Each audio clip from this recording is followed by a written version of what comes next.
You mentioned that it's been a while for the Steelers to be in a Super Bowl, 15 years to be exact. And the last time they were there in Dallas, Aaron Rodgers and the Green Bay Packers beat Mike Tomlin and the Pittsburgh Steelers. That leads to a trivia question that I already know the answer to. This is just for you and only for you.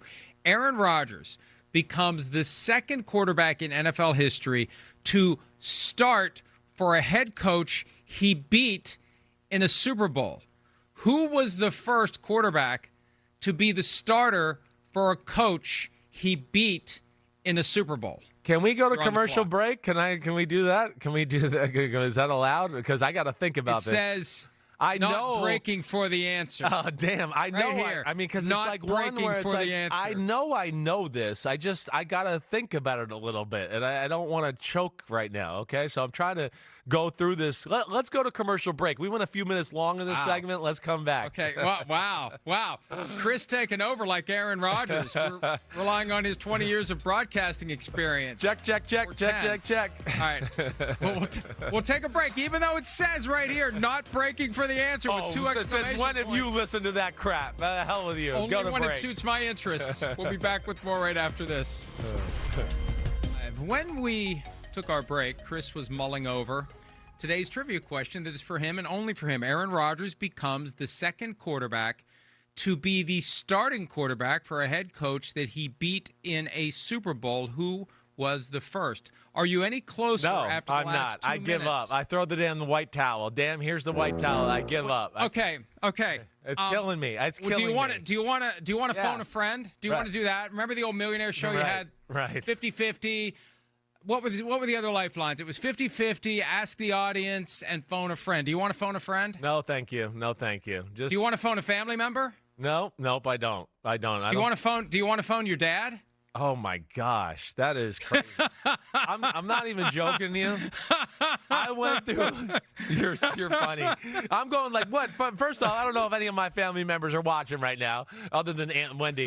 I'm not joking you. I pulled up a list of quarterbacks that won Super Bowls, and I was like, the only person I didn't think about was my dad. I was like, well, I know that. I'm not worried about that. I just glossed over him. Like, no, there's no way. Oh my gosh, that's ridiculously obvious. Yes, Dan Reeves. Dan Reeves. Yeah. 1 year of overlap, 1993. It was Dan Reeves' first year as head coach of the Giants. That's it was right. Phil's last year. Went to the divisional round last year. Beat my Vikings in the wild card round, and that was the reunion of the Broncos coach Dan Reeves and Phil's greatest day ever. I mean, really, your dad, I'm telling you, Aunt Wendy probably has already called him. She probably was yelling at the screen. She might have been. I know. So, and I think you have made Gary's year, because Gary texted me the other day with that idea to ask you that question. And we just assumed you'd figure it out. It hit too close to home. I don't think about that. I didn't even think about it. It's crazy. It really is. Or maybe sometimes I think I wipe Dan Reeves' name out of my mind just because like that also ended my dad's career, right? I mean, have I ever told you my dad, as you know, is like the first salary cap casualty, really first major salary cap casualty in the history of the NFL, and he was 38 years old, about to be 39. I think he was the oldest quarterback to ever win a playoff game, right at that point.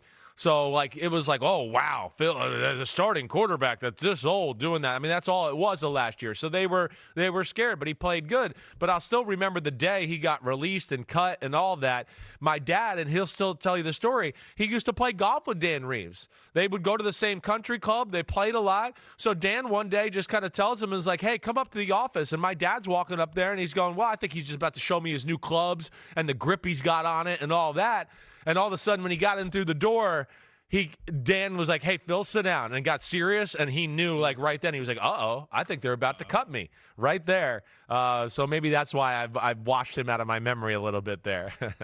And I'm looking at this now. Yeah. 1994, the starting quarterback was Dave Brown. Exactly. Do you remember Dave Brown, the supplemental draft? Supplemental first rounder. Exactly right. So he was waiting in the wings. They believed in him as, the next guy. And because my dad's age, and he got a little banged up and had to get a little minor off-season shoulder surgery that year, they didn't think he would be able to make it back at that age. So they moved on to Dave Brown. It was a long 11 years between Phil Simms and Eli Manning. You had Dave Brown, who was the starter for 3 years, Danny Cannell, the primary starter for a couple of seasons, Kent Graham and Kerry Collins split duties in 99. Kerry Collins for 4 years. And then 2004, Kurt Warner for 9 games, Eli Manning for 7, and it was Eli after that. Yep. Well, that was fun. That was fun. That was fun. Good job, Gary. We thought you would eventually get it. Yep. And once we went to break, I said to Gary, don't say anything. Don't say anything. Don't say anything to him.